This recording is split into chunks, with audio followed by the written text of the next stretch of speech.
Si ya han visto la parte dedicada al nivel básico, se acordarán del señor Philidor, aquel que decía que los peones son el alma del ajedrez.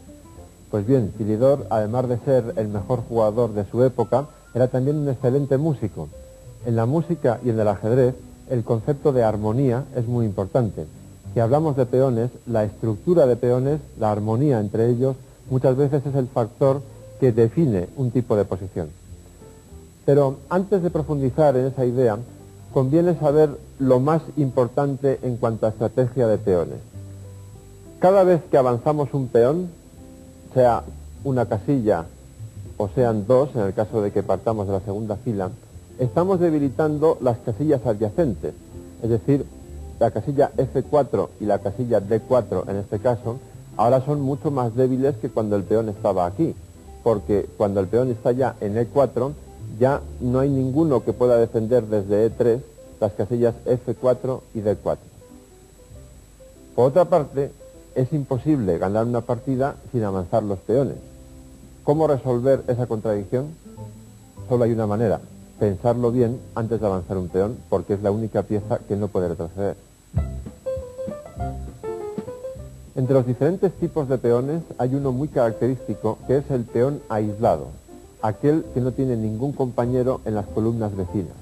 Por ejemplo, en esta posición es muy probable que el hilo conductor de la partida sea el peón de D5.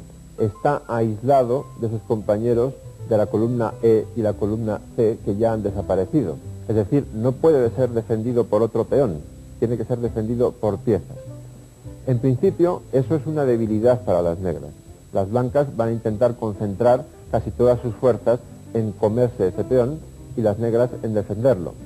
Ahora bien, como casi todo en el ajedrez, no es tan sencillo, porque las negras tienen un contrajuego a cambio de esa debilidad, que consiste en que estas dos columnas están abiertas para las negras, pueden utilizarlas para atacar.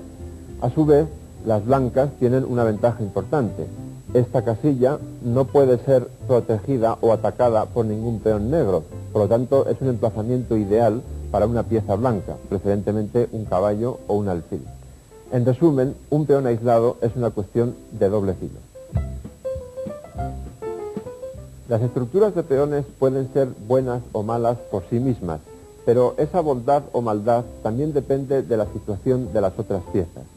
Por ejemplo, tener un peón retrasado en principio es malo, pero eso no es tan fácil.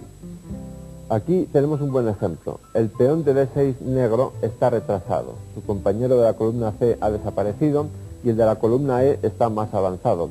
Por lo tanto, esta casilla que ocupa el caballo blanco es una debilidad de las negras, porque las negras no tienen ningún peón que pueda desalojar a este caballo.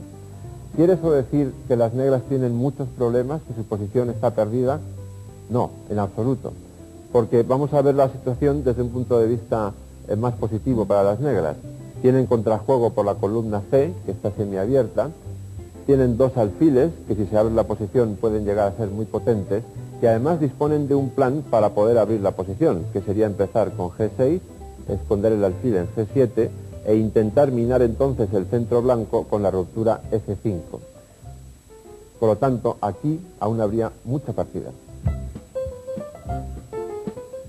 Normalmente, cuando un jugador consigue un peón pasado, se pone muy contento. ¿Qué es un peón pasado? Un ejemplo es este blanco de D5. Está pasado porque en su camino hacia D8, hacia la coronación, no hay ningún peón negro que pueda frenarle. Eso quiere decir que a partir de este momento las negras tienen que tener muchísimo cuidado en controlar esta casilla, por ejemplo bloqueándola con el alfil para evitar que el peón blanco siga avanzando. Es decir, en esta partida es más que probable que el hilo conductor va a ser ese peón de D5. Las negras intentarán frenarlo, bloquearlo y las blancas empujarlo.